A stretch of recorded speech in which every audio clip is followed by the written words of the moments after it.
Hello दोस्तों, आपका स्वागत है आपके अपने यूट्यूब चैनल पर। आज हम प्राचीन भारत के बारे में, इतिहास के बारे में कुछ पढ़ने वाले हैं। नए नए रोज़ टॉपिक पढ़ेंगे हम, जिससे हमारा इतिहास का पूरा सिलेबस अब कवर हो जाए। प्राचीन भारत, प्रागैतिहासिक काल। प्रागैतिहासिक काल को हमने 3 भागों में बांटा है। पहला पुरापाषाण काल, मध्यपाषाण काल और नवपाषाण काल। लेकिन हम यहाँ पढ़ने वाले हैं स्टोन एज। देखो, पुरापाषाण काल 5 लाख ईसा पूर्व से 8,000 ईसा पूर्व तक का काल पुरापाषाण काल कहलाता है। इसके बाद में इसी काल में मनुष्य ने आग का आविष्कार किया था, यानी आग का सबसे पहले आविष्कार पुरापाषाण काल में ही हुआ था। इसने पत्थरों से ही कुछ औजार बनाए थे, यानी इसी पुरापाषाण काल में पत्थरों से मनुष्य ने कुछ न कुछ औजार बनाए थे जो अपने रोज़मर्रा की ज़िंदगी में काम आते हैं। जैसे हैंडेक्स बनाया था, एलिनर्स बनाया था, स्क्रिप्टर्स बनाए थे। इस काल में मनुष्य शिकारी हुआ करता था। इन सभी चीज़ों के हमें अवशेष कहाँ से मिलते हैं?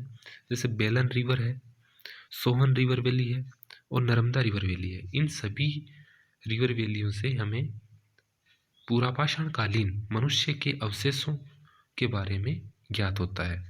और इसके अलावा इस काल में हमें कुछ गुफा चित्रकारी भी प्राप्त हुई है, जो कि भोपाल मध्य प्रदेश में के भीम बेटे का से मिली है। सही है। उसके बाद इतना याद रखना, इससे ज़्यादा हमें वन डे एग्जाम के लिए और कुछ ज़्यादा याद नहीं रखना है। इसके बाद में मध्यपाषाण काल। मध्यपाषाण काल 8,000 ईसा पूर्व से 4,000 ईसा पूर्व तक का समय माना जाता है। यहाँ गलती से लिखा हुआ है, लेकिन मध्यपाषाण काल 8,000 ईसा पूर्व से 4,000 ईसा पूर्व तक का समय। इस काल में हथियारों का आकार छोटा होने लगा था।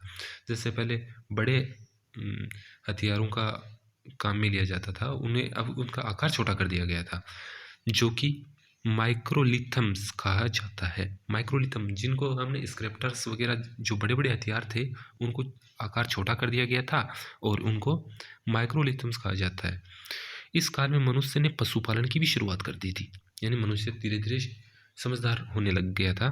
यानी मध्यपाषाण काल में मनुष्य ने पशुपालन की भी शुरुआत कर दी थी। इसका फर्स्ट एविडेंस हमें कहाँ से मिलता है? आदमगढ़ एमपी में, यहाँ से मिलता है। और बगरू राजस्थान से भी मिलता है। किस चीज़ की? पशुपालन के साक्ष्य। मनुष्य ने पशुपालन के साक्ष्य आदमगढ़ एमपी और बगरू राजस्थान। मानव कंकाल के भी अवशेष यहीं से मिले हैं, जो कि प्रतापगढ़ यूपी से मिलते हैं। इसके बाद नवपाषाण काल, जो 4,000 ईसा पूर्व से 2,500 ईसा पूर्व तक का समय माना जाता है। इस काल में मनुष्य ने कृषि की शुरुआत करी थी। बहुत अच्छा। अब आगे आगे जैसे जैसे टाइम बीतता जाएगा, मनुष्य और भी समझदार होने लगेगा। इस काल में मनुष्य ने कृषि की शुरुआत करी थी। और कृषि में क्या? इसका फर्स्ट एविडेंस ऑफ एग्रीकल्चर वो मिलते हैं हमें बलूचिस्तान, जहाँ मेहरगढ़ पाकिस्तान में, वहाँ से मिलते हैं हमें जौ, गेहूँ, कपास के साक्ष्य। चावल की खेती के सबसे पहले हमें साक्ष्य मिलते हैं, जो कि कोल्डी हवा, इलाहाबाद यूपी। सबसे पहले अगर हमें कोई पूछता है कि चावल के साक्ष्य कहाँ से मिले, तो हम कोल्डी हवा का ही नाम देंगे। आंसर हम कोल्डी हवा ही देने वाले हैं।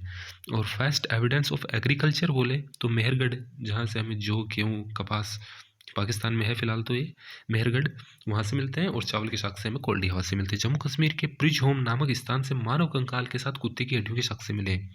कितनी अच्छी बात है। ये सब टॉपिक हैं, पॉइंट टू पॉइंट हमें याद रखने हैं। सभी पॉइंट याद रखने वाले पॉइंट है। जम्मू कश्मीर के ब्रिज होम नामक स्थान से मानव कंकाल के साथ